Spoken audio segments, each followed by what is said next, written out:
நான் வந்து ஃபர்ஸ்ட் தடவை வந்து இந்த வெள்ளையங்கிரி மலைக்கு போகிறேன். ஸோ அதில் வந்து நான் என்னென்னலாம் பண்ணலாம், என்னென்னலாம் பண்ணக்கூடாது, என்னென்ன விஷயங்கள்லாம் தெரிஞ்சுக்கணும் அப்படின்ற மாதிரியான ஒரு 10 விஷயங்கள் இருக்குது.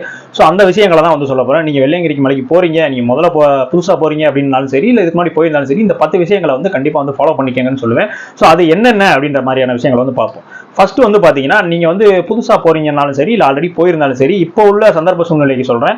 மேக்ஸிமம் வந்து பார்த்தீங்கன்னா ஒரு அமாவாசை இல்லை ஒரு பௌர்ணமி இந்த மாதிரி வந்து சிவராத்திரி இந்த மாதிரி நாட்கள்லாம் இருக்குல்ல, ஸோ இந்த மாதிரி நாட்கள் போகிறத வந்து நீங்கள் தவிர்த்துருங்க அப்படின்னு தான் சொல்லுவேன்.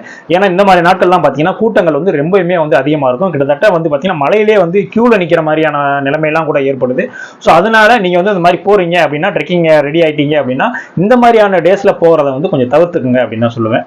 ரெண்டாவதாக வந்து பார்த்தீங்கன்னா, நீங்கள் வந்து வெள்ளையங்கிரி மலைக்கு போகிறீங்க அப்படின்னா கண்டிப்பாக வந்து கையில் வந்து அந்த தடி இல்லாமல் வந்து போயிடாதீங்க. சில பேர் வந்து ஒரு கெத்துக்காக நான் வந்து தடி இல்லாமலாம் மலை ஏறிடுவேன், தடி இல்லாமலாம் நான் போயிடுவேன் அப்படின்ற மாதிரிலாம் வந்து ஒரு கெத்துக்காகலாம் சொல்லிட்டு இருக்காங்க. ஸோ அதெல்லாம் வந்து டோட்டலாக வந்து அவாய்ட் பண்ணிடுங்க. ஸோ கண்டிப்பான முறையில் உங்கள் கையில் வந்து ஒரு தடி வந்து வச்சுக்கோங்க. உங்களுக்கு மலை ஏறும் போது அது வந்து யூஸ் ஆகுதோ இல்லையா, மலை இறங்கும் போது வந்து அந்த தடி வந்து அவ்வளோ வந்து யூஸ் ஆகும். ஏன்னா எல்லாமே வந்து இறக்கமாக இருக்கும். ஸோ அந்த மாதிரி சுச்சுவேஷனில் வந்து பார்த்தீங்கன்னா அந்த தடி தான் வந்து உங்களுக்கு வந்து ஒரு ஊன்றுகோலாக வந்து நிற்கும். ஸோ கண்டிப்பான முறையில் அந்த தடியை வந்து எந்த காரணத்தை கொண்டு விட்டுறாதீங்க. பக்கத்தில் இருக்க ஃப்ரெண்ட்ஸ்லாம் வந்து சொல்லுவாங்க, இதெல்லாம் தூக்கி போகிறா, நம்ம வந்து வெறுங்காலில் போகலாம் அப்படி இப்படிலாம் சொல்லுவாங்க. ஸோ அதெல்லாம் எதுவுமே வந்து மண்டையில் ஏற்றிக்காதீங்க. எப்பயுமே போல் எல்லாரும் போல் அந்த தடியை வச்சுக்கிட்டே வந்து போங்க. மூணாவதாக வந்து பார்த்தீங்கன்னா, இந்த மாதிரி வெள்ளையங்கிரி மலைக்கு போகிறவங்க உங்களுக்கு காலில் வந்து ஏதாவது புண்ணு இருக்குது, இல்லை காலில் வந்து ஏதாவது ஒரு பாதிப்பு இருக்குது, ஏன்னா நடக்க முடியாது, வெறுங்காலால் முடியாது அப்படின்ற பட்சத்துக்கு கண்டிப்பான முறையில் வந்து நீங்கள் ஒரு ஷூவோ இல்லை ஒரு புது செருப்போ கூட நீங்கள் போட்டு போகலாம். சில பேர் வந்து அதில் நடந்து வந்து பழக்கப்பட்டிருக்கும். ஸோ அதனால வந்து அவங்க சொல்லுவாங்க, இந்த மாதிரி மலைக்கு வந்து நான் வந்து செருப்பே இல்லாமல் போவேன் அப்படின்னா, ஓகே, அவங்களோட ஹெல்த் கண்டிஷன் எல்லாமே வந்து நல்லா இருக்குது, அவங்களுடைய காலும் நல்லா இருக்குது, அந்த பட்சத்தில் வந்து அவங்க வந்து போகிறாங்க. ஸோ அதே மாதிரி உங்களால் முடியுமா அப்படின்னு வரது ஃபஸ்ட்டு வந்து யோசிங்க. ஸோ அது முடியாதுன்ற பட்சத்தில் நீங்கள் வந்து இங்கே கீழே வந்து ஒரு ஷூவோ செருப்போ வந்து போட்டுகிட்டே வந்து நீங்கள் வந்து போகிறது தான் வந்து நல்லது அப்படின்ற மாதிரி நான் சொல்லுவேன். ஏன்னா நீங்கள் வந்து ஏறிட்டீங்க, ஒரு 2 மலைக்கு மேலே ஏறிட்டீங்க, அதுக்கப்புறம் போயிட்டு என்னால் நடக்க முடியல அப்படின்னா நீங்கள் திரும்ப இறங்கி தான் வரணும்.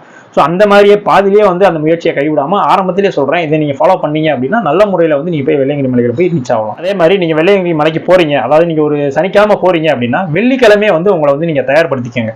முடிஞ்ச அளவுக்கு வந்து நல்லா வந்து ஒரு 8 மணி நேரம் 10 மணி நேரம் வந்து நல்லா தூங்கி நல்லா ரெஸ்ட் எடுத்து உடம்பு வந்து ஒரு ரீபூஸ்ட் பண்ணி ஒரு ஆரோக்கியமான ஒரு மனநிலைக்கு வந்து நீங்கள் வந்து உங்கள் உடம்பு வந்து கொண்டு வந்துருங்க. ஸோ ஏன்னா மலையினுடைய ஏற்றங்கள்லாம் வந்து அப்படி இருக்கும். நீங்கள் புதுசாலாம் போகிறீங்க அப்படின்னா மலையிலே வந்து உட்காந்துருவீங்க.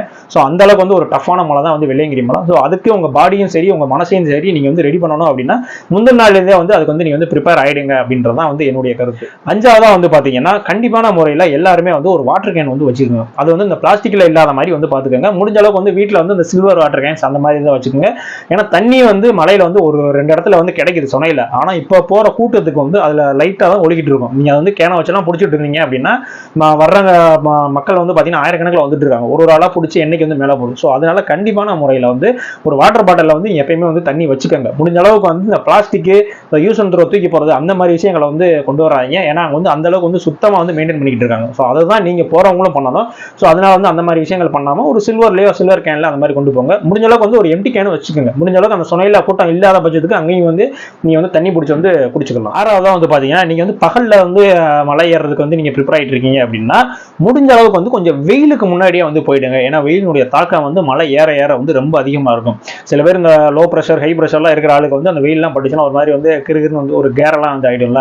ஸோ அதெல்லாம் வந்து அவாய்ட் பண்றதுக்காக சொல்றேன். முடிஞ்ச அளவுக்கு வந்து கொஞ்சம் ஒரு 4 மணிக்கு விடிய காலம் நீங்க ஏறினீங்க அப்படின்னாலே காலையில ஒரு 7 மணி 8 மணிக்கெல்லாம் வந்து ஒரு 4 மணி நேரத்தில் வந்து நீங்க வந்து போய் ரீச் ஆயிடலாம். நல்லா ஏறினா உட்காராம போய் ஏறிட்டீங்கன்னா போய் ரீச் ஆயிடலாம். ஸோ அதனால முடிஞ்ச அளவுக்கு வந்து வெயிலில் ஏறதை வந்து அவாய்ட் பண்ணுங்க. அப்படியே நீங்க வெயிலில் ஏற மாதிரி இருந்தாலும் முடிஞ்ச அளவுக்கு ஒரு கேப் அந்த மாதிரி ஏதாவது ஒரு விஷயங்கள்லாம் யூஸ் பண்ணிட்டு போனீங்க அப்படின்னா இன்னுமே வந்து உங்களுக்கு வந்து சேஃப்டியா இருக்கும். ஏழாவதா வந்து பாத்தீங்கன்னா நீங்க வந்து நைட்டு மலை ஏறுறீங்க அப்படின்ற மாதிரி இருந்துச்சுன்னா, ஏன்னா நீங்க மலைக்கு ஒரு 5ஆவது மலை தாண்டிட்டீங்க அப்படின்னா வந்து குளிர்னுடைய தாக்கம் வந்து ரொம்பவே அதிகமாக இருக்கும். கிட்டத்தட்ட நீங்கள் ஒரு ஏசி ரூமில் இருந்து ஒரு 21 வச்சு நீங்கள் ஏசி ரூமில் இருந்தால் எந்த மாதிரியான ஒரு கிளைமேட் இருக்குமோ அதை அப்படியே 2 மைனஸ் பண்ணிக்கிங்க. ஒரு 18-19 டிகிரி செல்சியஸில் தான் வந்து அங்கே வந்து அந்த கிளைமேட்டே இருக்கும். ரொம்பவுமே வந்து குளிரும். முடிஞ்ச அளவுக்கு வந்து இந்த காதில் மாட்டிட்டு ஜர்கின் அந்த மாதிரிலாம் வந்து யூஸ் பண்ணுங்க. அதெல்லாம் போட்டாலுமே வந்து குளிரும். ஸோ அந்த அளவுக்கு வந்து அந்த குளிருடைய தாக்கம் வந்து அதிகமாக இருக்கும். நான் பெரிய வீரன், நான் சூரன், எனக்கு வந்து எதுவுமே தேவையில்லை, நான் பாட்டு இருந்துருவேன் அப்படின்னு நினச்சி போய் இருந்தீங்க அப்படின்னா கண்டிப்பாக வந்து மலை ஏறினப்பறம் வந்து அவஸ்தைப்படுவீங்க. அதனால தான் வந்து நான் முன்னாடியே சொல்கிறேன், இதெல்லாம் வந்து பக்காவாக ரெடி பண்ணிவிட்டு நீங்கள் மலை ஏறதுக்கான ஒரு முடிவை வந்து எடுங்க.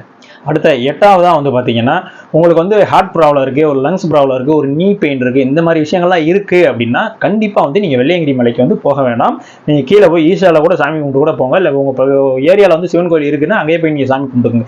வெள்ளையங்கிரி மலைக்கு போகிறீங்க அப்படின்னா இதெல்லாம் இல்லாதவங்க தான் வந்து கண்டிப்பாக ஆகணும். ஏன் சாமி வந்து பார்த்துக்கிறாதா அப்படின்னா அதுக்கெல்லாம் முன்னாடியே ஃபஸ்ட்டு வந்து உடல்நிலை தயாராக இருக்குன்றது தான் முக்கியம். அதுக்கப்புறம் தான் வந்து பக்தி அந்த மாதிரி விஷயங்கள்லாம் வச்சுட்டு அடுத்ததான். ஸோ அதனால வந்து இந்த லங்ஸ் ப்ராப்ளம், ஏன்னா அந்த இடத்துல வந்து மூச்சு ஆக்சிஜனுடைய அளவு வந்து கம்மியாக இருக்கும். ஸோ மூச்சு விடுறதுக்கு வந்து கொஞ்சம் சிரமமாக இருக்கும்.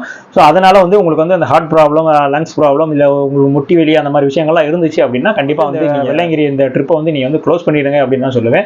இந்த மாதிரியான பிரச்சனைகள் எதுவுமே இல்லை, நான் வந்து உடல்நிலை அளவில் வந்து நான் வந்து நல்லா தான் இருக்கேன், சரியாக தான் இருக்கேன் அப்படின்னு தோணுச்சுன்னா கண்டிப்பாக வந்து இந்த ட்ரிப்புக்கு வந்து நீங்கள் போகணும். அடுத்த 9வது என்ன அப்படின்னு பார்த்தீங்கன்னா, நீங்கள் மலை ஏறிட்டீங்க அப்படின்னா சில பேர் மலை ஏறி வச்சு சாமி பார்த்து வச்சு உடனே வந்து இறங்கணும் அப்படின்ற மாதிரியான முடிவு எடுப்பாங்க. ஸோ அந்த விஷயத்துக்கு வந்து எப்பயுமே வந்து உடன்படாதீங்க. மலை ஏறிட்டீங்க அப்படின்னா கண்டிப்பாக வந்து ஒரு 1/2 hour இல்லை ஒரு 1 மணி நேரம் 1.5 மணி நேரம் அந்த ஒரு 2 hours நீங்கள் வந்து ஒரு ரெஸ்ட் எடுத்துட்டு அதுக்கப்புறம் வந்து மலையை வந்து இறங்குறதுக்கான ஆரம்பிங்க. இல்லை நான் உடனே ஏறிட்டு சாமி பார்த்து திரும்ப உடனே இறங்கணும் அப்படின்னு நினைச்சீங்கன்னா நம்ம வந்து மிஷின் கிடையாது, நம்ம வந்து ஒரு மனுஷ உடம்பு தான்.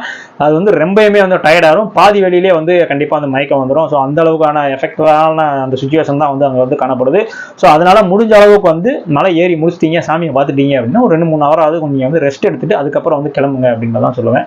கடைசியாக 10வது பாயிண்ட் என்ன அப்படின்னு வந்து பார்த்தீங்கன்னா, இந்த மலை ஏறும் போது வந்து பார்த்தீங்கன்னா ரீசெண்டாக இந்த நான் முன்னாடி போகிறேன் நீ முன்னாடி போகிறேன்னு சண்டை போட்டெல்லாம் வந்து மலை ஏறிட்டு இருக்காங்க. ஸோ அந்த மாதிரி விஷயங்கள் இது கிடையாது. இதுக்கு வந்து நீங்கள் வந்து ஜாலியாக வந்து ஒரு சுற்றுலாக்கெல்லாம் வரல, இங்கே வந்து தெய்வத்தை பார்க்க போறீங்க. ஸோ எல்லாருமே ஒன்று சேர்ந்து பொறுமையாக வந்து வெள்ளையங்கிரி மலைக்கு ஏறி சிவனுடைய அருளை வந்து வாங்குங்க. சும்மா நான் முன்னாடி போகிறேன் நீ முன்னாடி போகிறேன் அங்கிட்டு ஓடி விழுந்து சரிஞ்சு விழுந்தீங்க அப்படின்னா என்ன ஆகுன்றது உங்களுக்கே தெரியும். ஸோ இதுதான் வந்து வெள்ளையங்கிரி மலைக்கு போகிறதுக்கு முன்னாடி நீங்கள் ஃபாலோ பண்ண வேண்டிய இந்த 10 விஷயங்கள். இந்த 10 விஷயங்கள் மட்டும் கரெக்டாக இருந்துச்சு அப்படின்னா கண்டிப்பாக வந்து நீ வெள்ளையங்கிரி மலைக்கு வந்து ஏறக்கு நீ தகுதியான ஆளை தான் நான் சொல்லுவேன். ஸோ கண்டிப்பான முறையில் எல்லாரும் போய் வெள்ளையங்கிரி மலையை ஏறி அவருடைய தரிசனத்தை வந்து வாங்குங்க.